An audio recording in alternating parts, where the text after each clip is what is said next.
আসসালামু আলাইকুম শিক্ষার্থী বন্ধুরা, সবাইকে স্বাগত জানাচ্ছি আমাদের বাংলাদেশের সর্বপ্রথম পূর্ণাঙ্গ একটি ডিজিটাল বই ইজি অ্যাকাউন্টিং বইয়ের সমাধান ক্লাসে।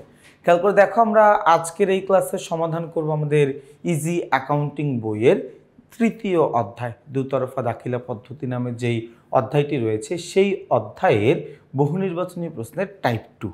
আমরা বহুনির্বাচনী প্রশ্নগুলোকে এইভাবে টাইপ আকারে ভাগ করে দিয়েছি যাতে করে একটা বেসিক কনসেপ্টের ভিতরে তুমি আসলে কোন কোন প্রশ্নগুলো সমাধান করতে পারো ওটা একটা ধারণা যেন তোমার মধ্যে থাকে। আচ্ছা, আমরা এই টাইপ 2তে আলোচনা করব হচ্ছে দুতরফা দাখিলা পদ্ধতির সুবিধাসমূহ। এই সিরিয়ালে আমরা 22 থেকে 32 নম্বর প্রশ্নগুলো আলোচনা করার চেষ্টা করব ইনশাআল্লাহ।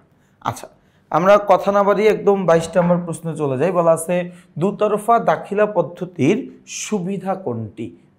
দুতরফা দাখিলা পদ্ধতির সবচাইতে বড় সুবিধা হচ্ছে এটা প্রয়োগ করা সহজ। অর্থাৎ দুতরফা দাখিলা পদ্ধতি সম্পর্কে তোমার যদি কিছুটা জ্ঞান থাকে তাহলে কিন্তু তুমি খুব সহজেই দুতরফা দাখিলা পদ্ধতিটা অ্যাপ্লাই করতে পারবে, অর্থাৎ এটার অ্যাপ্লিকেশনটা অনেক বেশি সহজ।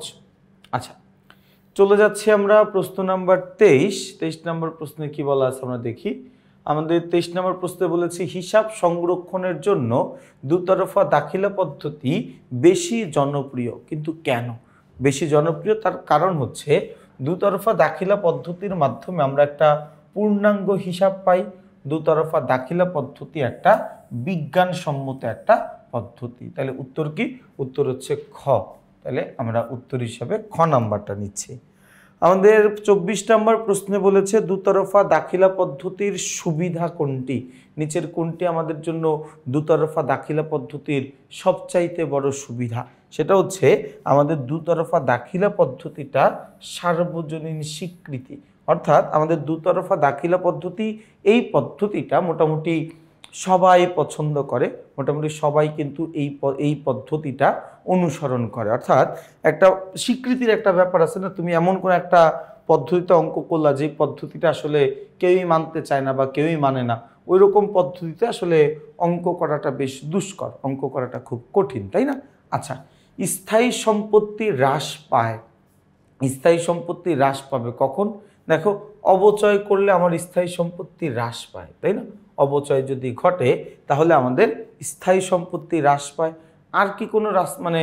আচ্ছা, আর যদি হচ্ছে আমরা স্থায়ী সম্পত্তিটা বিক্রি করে দেই তাইলেও কিন্তু আমাদের স্থায়ী সম্পত্তি হ্রাস পায়। অবচয় ধার্য করলে, বিক্রয় করলে বলতে এখানে একটু লাইনটা আমি সম্পূর্ণ করে দেই। যদি এখানে বলি স্থায়ী সম্পদ বিক্রয় করলে, কি করলে? স্থায়ী সম্পদ বিক্রয় করলে। তাহলে উত্তর হচ্ছে 1 ও 2। দেখো, আমি বিক্রি যদি করি তাহলে কি হবে? স্থায়ী সম্পত্তি বিক্রি করে দিলে আমার প্রতিষ্ঠানের সম্পত্তির পরিমাণ কমে যাবে না? স্থায়ী সম্পত্তির পরিমাণ কমে যায় কি করলে? বিক্রি করে দিলে। আচ্ছা, এই পর্যন্ত আমরা বুঝলাম। আমরা যদি 26 নম্বর প্রশ্নের দিকে তাকাই, আমাদের প্রশ্ন নাম্বার 26-এ কি বলা আছে? বলেছে একটি ব্যবসায়ের নগদ তহবিলের সাথে নিচের কোনটির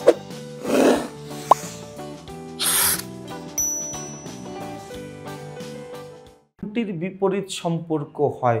নগদ টাকার সাথে বিপরীত সম্পর্ক হচ্ছে পাওনাদারের। কারণ আমার যখন পাওনাদারের পরিমাণ মানে আমি যখন পাওনাদারকে আসলে আমার টাকা দিয়ে দিতে হয়, নগদ টাকার সাথে পাওনাদারের বিপরীত সম্পর্ক বলতে বোঝাচ্ছি যে আমার তো পাওনাদারকে টাকা দিয়ে দিতে হয়, তো পাওনাদার সবসময় আমার কাছে টাকা পায়, তাই না? তো পাওনাদারকে টাকা দিয়ে দিতে হচ্ছে আমার। এরপরে 27 নম্বর প্রশ্নে কি বলেছে? বলেছে রেভিনিউ বা আয়ের যে অংশ ব্যয় অপেক্ষা অধিক, রেভিনিউ বা আয়ের যে অংশ ব্যয় অপেক্ষা অধিক তাকে কি বলে?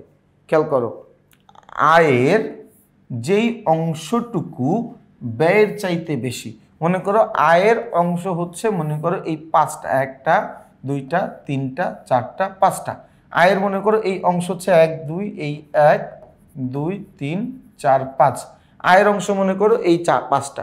তাহলে আয়ের যেই অংশ ব্যয়ের অপেক্ষা অধিক, আমার মনে করো এখানে ব্যয় দেওয়া আছে, ব্যয় মনে করো আমার এখানে দেওয়া আছে 4 অংশ, 1 2 3 1 2 3 4।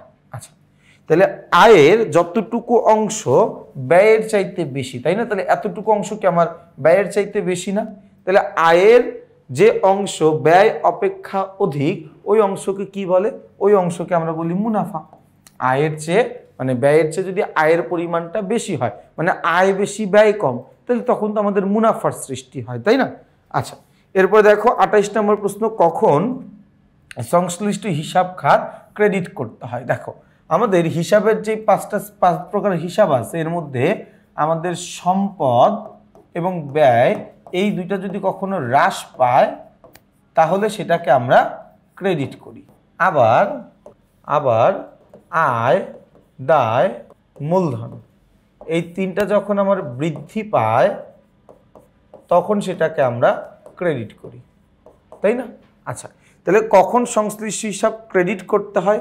সম্পত্তি বৃদ্ধি পেলে আমরা করে দেই হচ্ছে ডেবিট, দায় হ্রাস পেলে আমরা করে দেই হচ্ছে ডেবিট, আয় হ্রাস পেলেও আমরা করে দিই কি? ডেবিট। তাহলে আয় ব্যয় হ্রাস পেলে আমরা কি করি? ব্যয় বৃদ্ধি পাইলে ক্রেডিট করতে হয়, হ্রাস পাইলে করতে হয় ক্রেডিট। তাহলে কখন সংশ্লিষ্ট হিসাব ক্রেডিট হবে? যখন আমার প্রতিষ্ঠানে ব্যয়ের পরিমাণ হ্রাস পাবে, ব্যয়ের পরিমাণ যখন কমে যাবে তখন, তাই না? আচ্ছা, এরপরে আমরা চলে যাব হচ্ছে প্রশ্ন নাম্বার 29। 29 নম্বর প্রশ্নে আমাদেরকে কি বলেছে? দেখো 29 নম্বর প্রশ্ন আমাদেরকে বলেছে যে দুতরফা দাখিলা পদ্ধতির সুবিধাগুলো হলো। দুতরফা দাখিলা পদ্ধতির সুবিধাগুলো হলো। সুবিধা কি? দুতরফা দাখিলা পদ্ধতির সুবিধা হচ্ছে গাণিতিক শুদ্ধতা যাচাই করা, আর্থিক অবস্থা নিরূপণ করা, পরিপূর্ণ হিসাব সংরক্ষণ করা, তাই না? তাহলে এই তিনটাই কিন্তু আমাদের দুতরফা দাখিলা পদ্ধতির সুবিধা, তাই না? এই তিনটাই কি আমার দুতরফা দাখিলা পদ্ধতির সুবিধা। তাহলে উত্তর কি? 1, 2 এবং 3, এই তিনটাই কিন্তু কি আমাদের জন্য উত্তর, তাই না? আচ্ছা, এরপরে আমরা চলে যাব হচ্ছে আমাদের 29-এর পরে। 29-এর পরে প্রশ্ন নাম্বার হচ্ছে 29-এর পরে প্রশ্ন নাম্বার হচ্ছে, আচ্ছা 29 তো আমরা দাগাইলাম 1, 2, 3। 30 নম্বর প্রশ্নে আমরা চলে যাব। প্রশ্ন নাম্বার 30-এ কি বলা আছে? এই প্রশ্ন নাম্বার 30-এ কি বলেছে? বলেছে যে দুতরফা দাখিলা পদ্ধতির সুবিধা কোনটি? ভাইয়া, দুতরফা দাখিলা পদ্ধতির সুবিধা হচ্ছে আমরা দুতরফা দাখিলা পদ্ধতির মাধ্যমে আমাদের হিসাবের গাণিতিক শুদ্ধতা যাচাই করতে পারি, তাই না?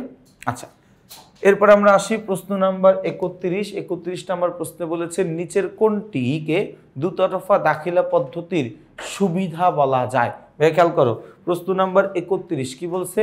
নিচের কোনটিকে দুতরফা দাখিলা পদ্ধতির সুবিধা বলা যায়? দুতরফা দাখিলা পদ্ধতির মাধ্যমে আমরা ব্যয় নিয়ন্ত্রণ করতে পারি। কোন ব্যয়?